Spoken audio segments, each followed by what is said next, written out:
I'm here because I am a roaring lion crying out righteousness. I also want to point out the failure, if you don't mind. Okay. Turn a corner here for just a second. The failure in the house Negro worship. That is to say that Hamites in particular, and some Shemites and Japheth people too, worship the house Negro. Now, if you understand that worship of the house Negro, in other words, they think that's our deliverance. They're waiting for some house Negro to rise to a level of power that will deliver them. It's worship. They're waiting for some house Negro to rise. Governor, mayor, president, king, and going to deliver the people. House Negro deliver. House Negro worship is everywhere among Hamites. A few Japheth people and Shemites as well.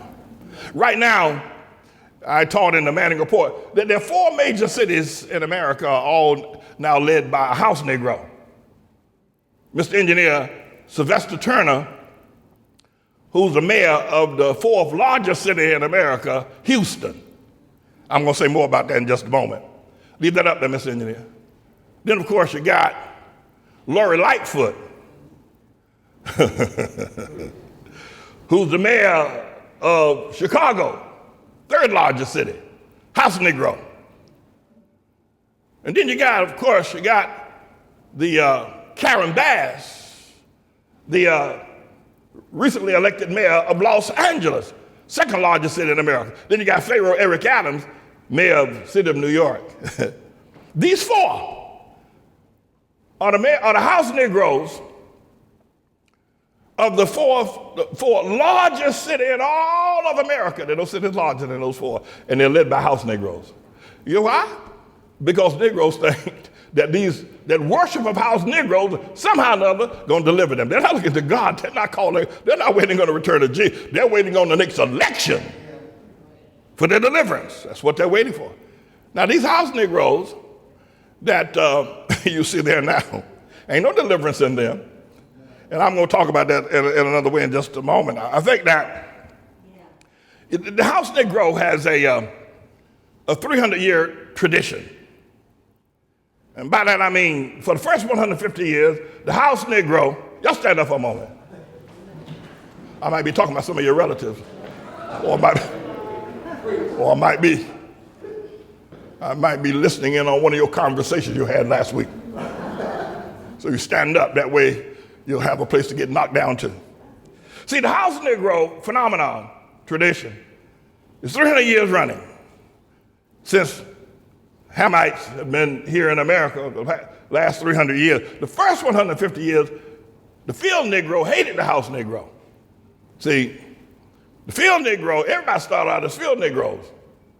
And then the house Negro got slick enough to find out how to con the boss man into letting him come in the house and get out the field.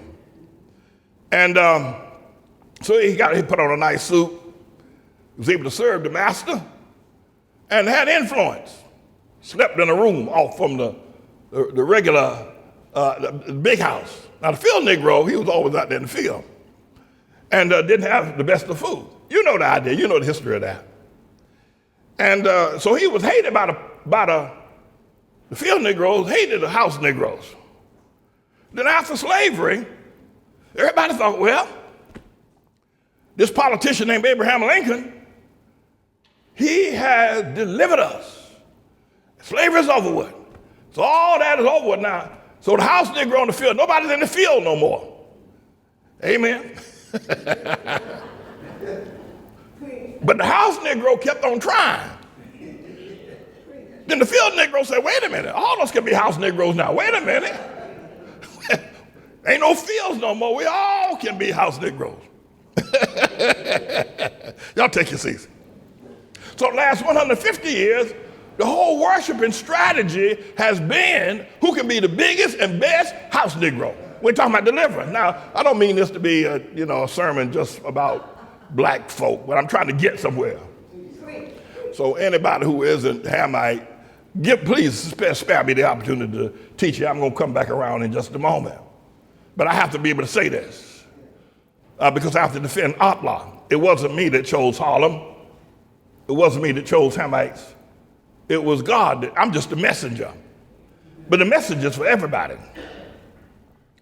So the house Negro, everybody said, we're all going to be house Negroes. Now nobody's in the field.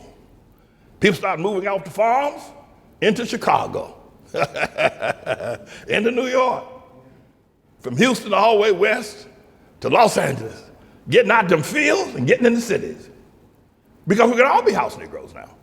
At least that's what it was thought. In Houston, where Sylvester Turner is what I call the citadel of poverty in the modern day plantation, Houston, Texas, if you've ever been there. In Chicago, I call that the Mecca of death of black youth. You're a young man, you want to die? Commit suicide, just go to Chicago. They'll kill you.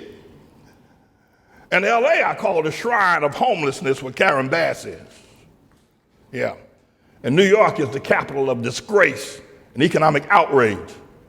People lost Harlem. That don't make no sense. It don't make no sense. It'd be like the Catholics moved into Mecca and took over Mecca.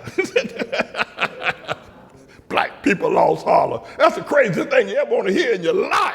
How can they do that? I mean, how can they do that? How could the Muslims let the Catholics move in and take over Mecca? That's what it's like. That you lost Harlem. Why? Because Harlem was like being in the field. Moving to New Jersey, moving to Westchester County, moving to Long Island was like moving in with the house Negro, with the white man, becoming a house Negro. Yeah, let's get out of Harlem, get out the field.